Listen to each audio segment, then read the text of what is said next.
We are African, and we happen to be in America. We're not American. We are people who formerly were Africans who were kidnapped and brought to America. Our forefathers weren't the Pilgrims. We didn't land on Plymouth Rock. The rock was landed on us.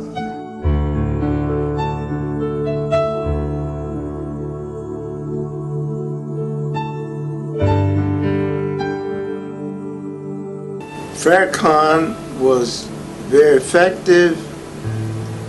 I remember our march on Washington. I was in that, and Farrakhan had a great deal to say that made sense. However, I think that because he does not in any way say that he would not go into violence would be the wrong leadership, in the sense that we do not need any more wars. We need more peace tables to sit down and try to bring about a compromise that is very advantageous to each side. We are African, and we happen to be in America. We're not American. We are people who formerly were Africans who were kidnapped and brought to America.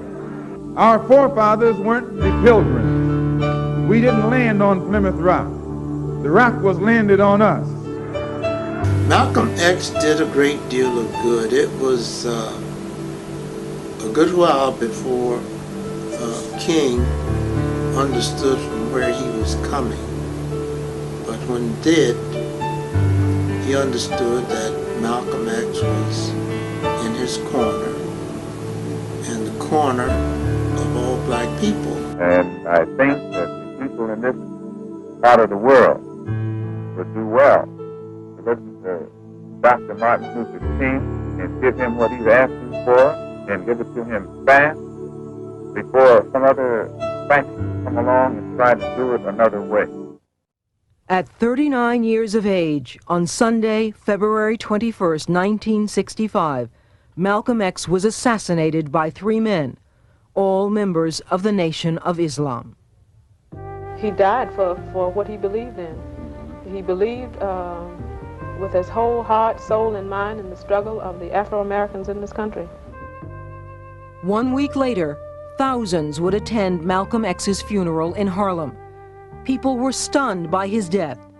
Black America had lost a powerful leader.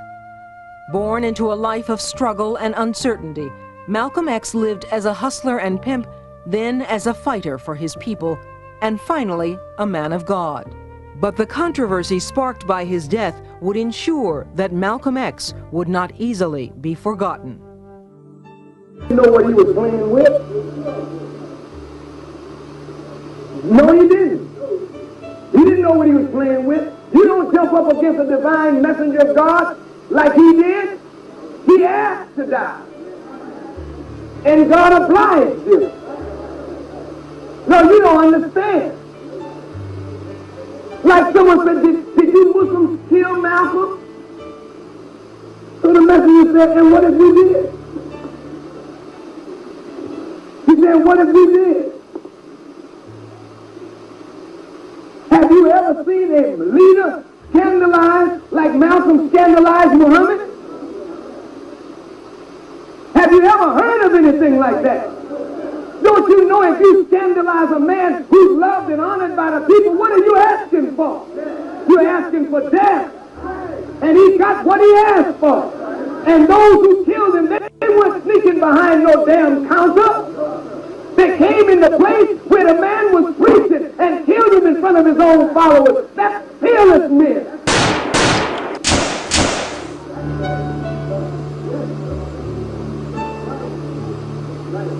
And those who were there to guard him, they were ducking. Damn cowardly dogs, ducking and running under poles instead of trying to protect the man that you say is your leader. You damn punk, you don't have no leader.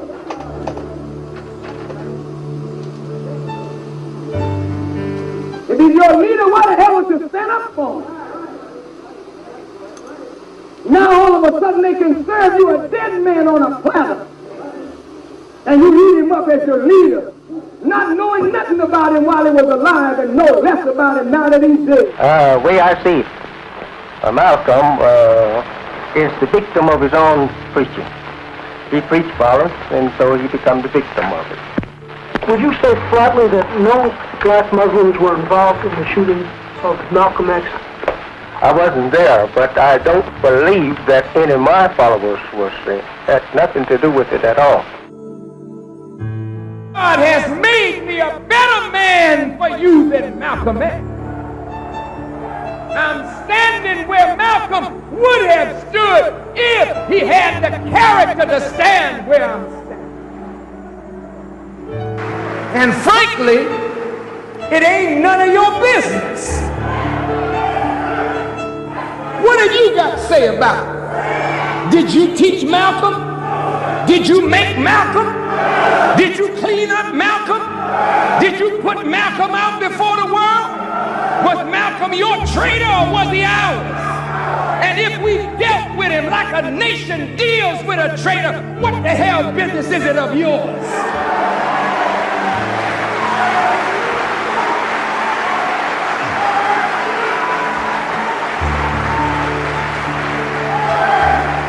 You just shut your mouth and stay out of it. But the sad part is that when he tried to preach peace rather than war, he was killed. So there again is an example of the fact that going to war is the worst sort of problem solving that you can enter into.